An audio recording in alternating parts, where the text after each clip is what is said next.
اب یہ نوٹ کر لیجئے، ہدایت و ضلالت اس دنیا میں جو مختلف حالتیں انسان پر طاری ہوتی ہیں، یا نعمتوں کی بارش ہو رہی ہے، یا تنگی ہے، فقر ہے، احتیاج ہے، دنیاوی حیثیت ہے، وجاہت ہے، یا دنیا میں گمنامی ہے، کسنوی پرست کے بھیا کس تھی، کوئی آپ کا حال ہی نہیں پوچھ رہا کہ تم ہو کون، تمہارے منہ میں کتنے دانت ہیں، یا یہ کہ دنیا میں اقتدار کی کسی مسند پر انسان بیٹھا ہے، یا یہ کہ کوئی اس کے ہاتھ میں اختیار نہیں۔ یہ تمام جو حالات انسان پر طاری ہوتے ہیں، ان کے جواب میں جو طرز عمل فکری اعتبار سے اور عملاً انسان اختیار کرتا ہے، اس کے 4 درجے ہیں۔ پہلا درجہ ہے انتہائی گمراہی، ضل ضلالا بعیدا۔ وہ کیا ہے؟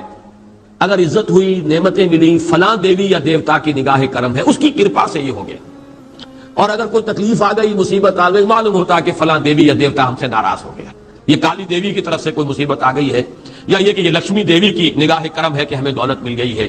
یہ تو ہے شرک۔ شرک ہونے کے اعتبار سے یہ ہے ضل ضلالا بعیدا، انتہائی پستی۔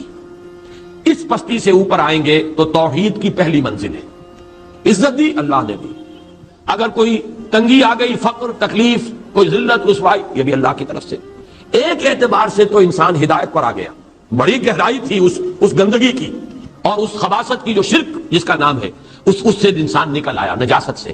توحید تو ہے، لیکن ابھی اس میں اس کی گمراہی کا ایک ایلیمنٹ شامل ہے، اور یہ گمراہی سے جب تک آگے نہیں آئے گا، اوپر نہیں ابھرے گا، اس کا طرز عمل کیا ہوگا کہ ذرا کچھ مل گیا، عزت مل گئی، پھولے نہیں سما رہے، اب زمین پر قدم نہیں ٹک رہے، گردن اکڑ رہی، کہیں محرومی ہو گئی، کوئی تکلیف آ گئی، کوئی مشقت، فقر آ گیا، اب بجھ کر رہ گئے۔ ان دونوں کیفیات میں انسان کا پینڈولم جو ہے وہ ایکسٹریم کو جائے گا۔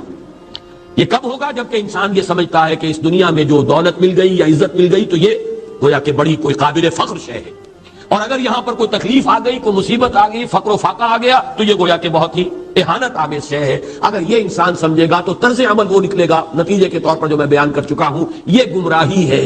اس گمراہی سے نکلیں گے تو آپ کس مقام پر آئے؟ دوسری منزل ہدایت کی کیا ہے؟ نہ یہ عزت ہے نہ یہ ذلت ہے، دونوں حیثیتیں برابر ہیں کہ یہ امتحان ہے۔ اسی لیے ان دونوں آیتوں میں ایک لفظ قدر مشترک ہے، اذا مبتلاہ فاما الانسان اذا مبتلاہ ربہ فاکرمہ ونعمہ۔ یہ بھی ایک ابتلا ہے، آزما رہا ہے اللہ، کبھی وہ دے کر آزماتا ہے، کبھی چھین کر آزماتا ہے، کبھی فقر و فاقہ سے آزماتا ہے، کبھی وہ کثرت دولت اور کثرت مال سے آزماتا ہے، کبھی وہ صحت دے کر آزماتا ہے کہ یہ قوت اور توانائی اور صحت جو میں نے دی ہے یہ اس میں کیا کرتا ہے، کبھی وہ مرض کے ذریعے سے آزماتا ہے کہ صبر کرتا ہے کہ نہیں کرتا۔ ہمارے لیے شکوہ اور شکایت تو اس کی زبان پر نہیں آ جاتی، نالا اور شیون تو نہیں آ جاتا، تکلیف جھیلتا ہے کہ نہیں جھیلتا، اس میں تحمل ہے کہ نہیں ہے، تو صبر کرتا ہے یا شکر کرتا ہے۔ یہ دونوں کیفیات در حقیقت اس اعتبار سے مساوی ہے، یہ بھی امتحان، یہ بھی امتحان۔ یہ حقیقت جب سامنے ہوگی اب وہ پینڈولم جو ہے وہ بہت کم ہو جائے گا، یعنی انسان میں طبعی طور پر تو ایک اثر ہوتا ہے غیر اختیاری، کسی چیونٹی نے کاٹا آپ کے پاؤں پر، آپ اپنا پاؤں ہٹا لیں گے، اس میں کوئی ارادہ نہیں، یہ ریفلیکس ایکشن ہے، غیر اختیاری فعل۔ اس حد تک تو انسان ضرور متاثر ہوتا ہے، اس سے تو کوئی انسان جو ہے وہ بلندتر نہیں ہو سکتا۔ حضرت ابراہیم رضی اللہ تعالیٰ عنہ، حضور کے وہ نومولود فرزند، انتقال جب ہو رہا تھا آپ کی آنکھوں میں آنسو آ گئے۔ اب یہ طبعی اثر ہے، ایک فعل ہے، انفعالی کیفیت ہے جو بالکل طبعی ہے، لیکن یہ نہیں کہ اس کی وجہ سے انسان کی زبان پر کوئی شکوہ آ جائے، کوئی شکایت آ جائے، یہ نہیں ہوگا، یہ ایمان کے منافی ہے۔ اسی طریقے سے اگر کوئی خوشی ہوئی ہے تو چہرے کے اوپر ایک نکھار آ جائے گا، تبسم آ جائے گا، اس سے زائد نہیں۔ اس حد تک تو یوں سمجھیے کہ انسان کا طبعی تقاضا ہے۔ اس سے زیادہ یہ پینڈولم اگر سوئنگ کر رہا ہے تو گویا کہ اس حقیقت سے انسان محجوب ہے کہ یہ بھی امتحان ہے، یہ بھی امتحان ہے، جو ہم سورہ حدید میں پڑھ چکے ہیں۔ ما اصاب من مصیبت فی الارض ولا فی انفسکم الا فی کتاب من قبل ان نبراها ان ذلک علی اللہ یسیر لکی لا تعصوا علی ما فاتکم ولا تفرحوا بما آتاکم۔ اللہ تمہیں کچھ دے تو اتراؤ مت، اللہ تم سے کچھ چھین لے تو اس کے اوپر افسوس مت کرو۔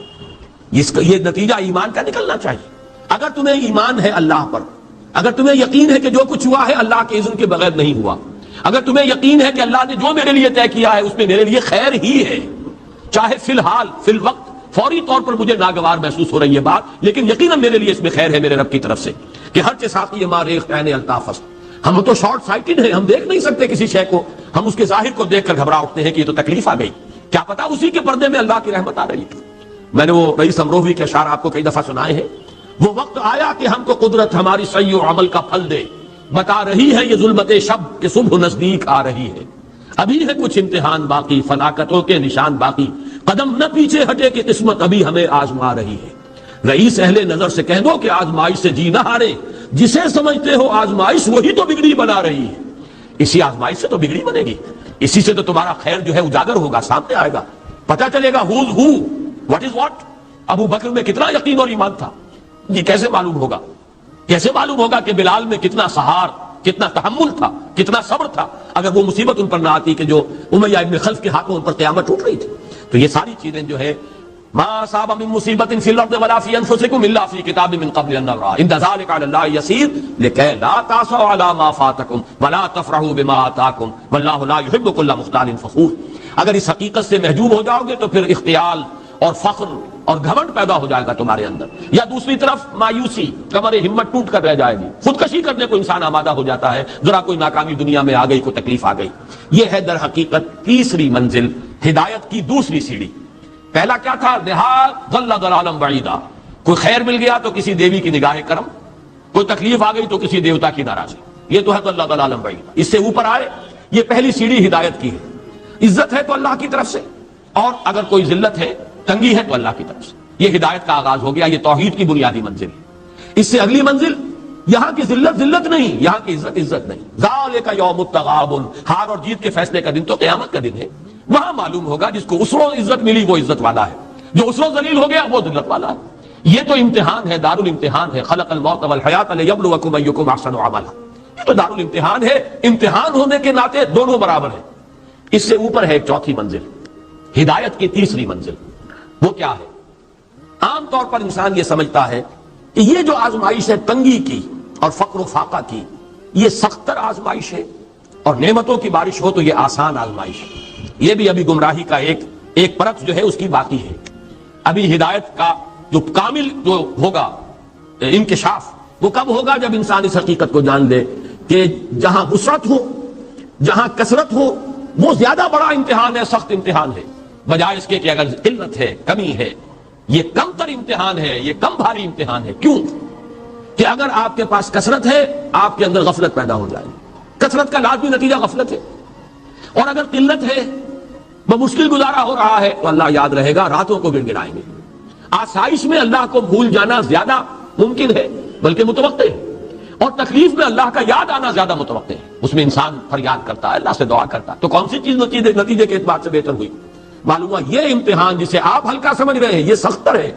اگر اصل کامیابی قیامت کی اور آخرت کی ہے تو یہ امتحان زیادہ سخت ہے بنسبت اس امتحان کی، اگرچہ اس امتحان کی بھی ایک آخری شکل ہے جس کے بارے میں حضور نے فرمایا کاد الفقر ان یکون کفرا، لیکن عام حالات میں یہ سمجھ لینا چاہیے کہ یہ بھی امتحان، یہ بھی امتحان۔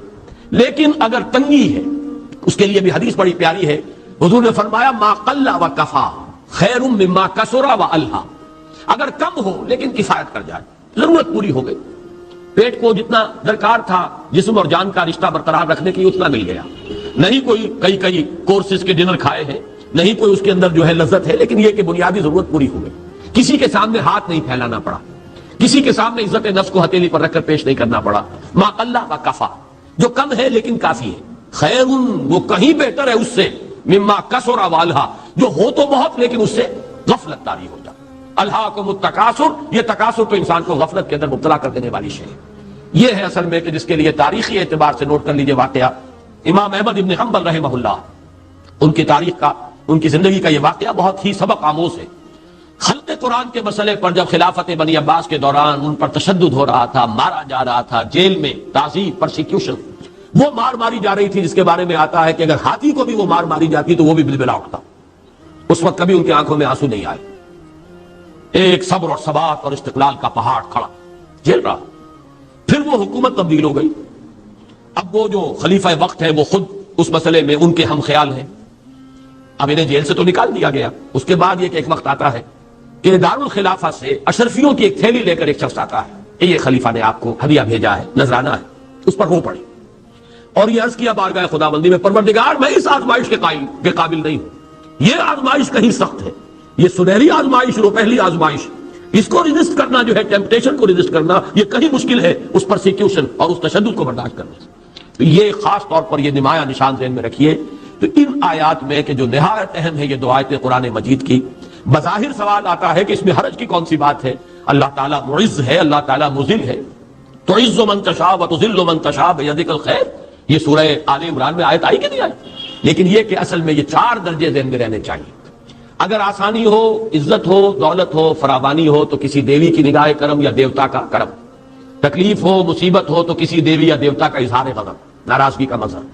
اس سے اوپر آئے جو عزت دی ہے اللہ نے دی ہے، مجھے اللہ نے باعزت کر دیا دنیا میں، اور یہ ذلت اللہ نے مجھے ذلیل کر دیا، اس کے اعتبار سے یہ ہدایت ہے. توحید تو آ گئی، لیکن ابھی گمراہی کا ایک ایلیمنٹ شامل ہے. وہ گمراہی کیا ہے کہ نہ یہاں کی عزت ہے، نہ یہاں کی ذلت ہے.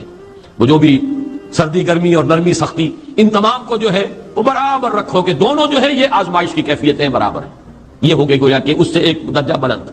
ابھی اگر ذہن میں آپ کے یہ ہے کہ یہ فراوانی اور دنیا میں نعمتوں کی بارش اگر ہو رہی ہو تو اس کو سمجھنا کہ یہ ہلکی آزمائش ہے، اور اگر فقر و فاقہ ہو، تنگی ہو، گمنامی ہو، اور دنیا کے میں کوئی حیثیت اور اہمیت حاصل نہ ہو تو یہ گویا کہ زیادہ سخت امتحان ہے. تو ابھی گویا کہ گمراہی کا ایک ایلیمنٹ موجود ہے.